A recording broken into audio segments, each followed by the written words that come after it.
পাটপাটের দলগুলি বন্ধ করতে হবে। তারা কিন্তু টাউট পাটপাটকে বন্ধ করতে গিয়ে রাজনীতিটাই শেষ করে দিচ্ছে, অর্থাৎ মাথাটাই কেটে দিচ্ছে। এখন বিকল্প ব্যবস্থাটা কি, কিভাবে আমরা এই ব্যাঙের ছাতাগুলিকে বন্ধ করে দিতে পারি? আপনার মাথা ব্যথা, আপনার মাথাটাই কেটে ফেলার ব্যবস্থা হলো। তারা একটু তলিয়ে দেখলো না যে আমরা বিকল্প কি ব্যবস্থা করতে পারি। আজকে যে সরকারের যে উপদেষ্টা আছে ব্রিগেডিয়ার সাকোয়া, এই লোকটা এই আইনের জন্য চরম ভাবে দায়ী। এই লোকটা চরম ভাবে দায়ী। এই যে নির্বাচন ব্যবস্থা সংস্কার কমিশনের চেয়ারম্যান ছিলেন বদিউল আলম মজুমদার, এই লোকটাও চরম ভাবে দায়ী।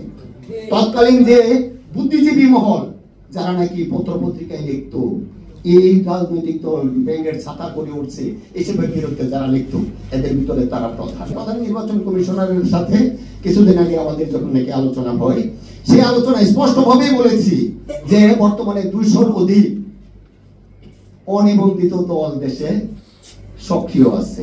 এই যে 200-র অধিক অনিবন্ধিত দল আছে, এই 200-র অধিক দলের ভিতরে সর্বোচ্চ 20-25টা দল হবে সত্যিকার এই রাজনীতির জন্য রাজনীতি করে, দেশের জন্য রাজনীতি করে, মানুষের কল্যাণ চিন্তা করে রাজনীতি করে।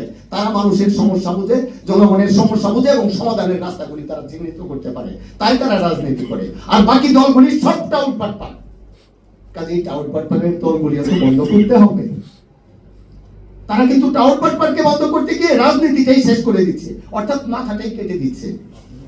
এখন বিকল্প ব্যবস্থাটা কি, কিভাবে আমরা এই ব্যাঙের ছাতাগুলিকে বন্ধ করে দিতে পারি, রাজনীতির দোকানগুলি কিভাবে বন্ধ করে দিতে পারি?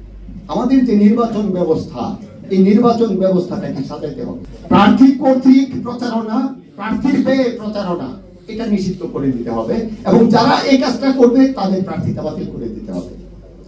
আমাদের বর্তমানে জামানত প্রথা আছে, জামানত প্রথাটাকে বিলুপ্ত করে প্রার্থীতা ফি নির্ধারণ করতে হবে সকল নির্বাচনে। যেরকম সংসদ নির্বাচনে হইতে পারে 50,000 টাকা প্রার্থিতা ফি এবং সেটা অফেরতযোগ্য। এরপরে কি হবে, প্রচারণাটা কিভাবে হবে, একই পোস্টারে সকল প্রার্থীর ছবি, মার্কা, নাম যুক্ত করে পোস্টারিং হবে। তারপরে জনসভার আয়োজন নির্বাচন কমিশন সেটা করবে। ধরেন গ্রাম পর্যায়ে প্রতি ইউনিয়নে অথবা 1-2-3টা ইউনিয়ন, কাছাকাছি ইউনিয়ন একত্র করে একটা জনসভার আয়োজন হবে। সেই জনসভার মঞ্চ তৈরি করা, মাইকিং করা, সবকিছু নির্বাচন কমিশন করবে। আর সেই মঞ্চে প্রার্থীরা যার যার বক্তব্য উপস্থাপন করবে।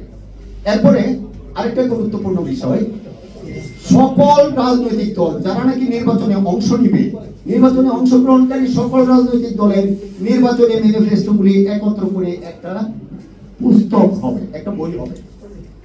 আবার আসন ভিত্তিক প্রার্থীদের লিখিত বক্তব্য নিয়ে আরেকটা বই হবে, অর্থাৎ এক জোড়া বই হবে। এই এক জোড়া বই নির্বাচন কমিশন ভোটারদের কাছে পৌঁছে দিবে, অর্থাৎ প্রতি পরিবারের নিকট এক জোড়া বই পৌঁছে দিবে।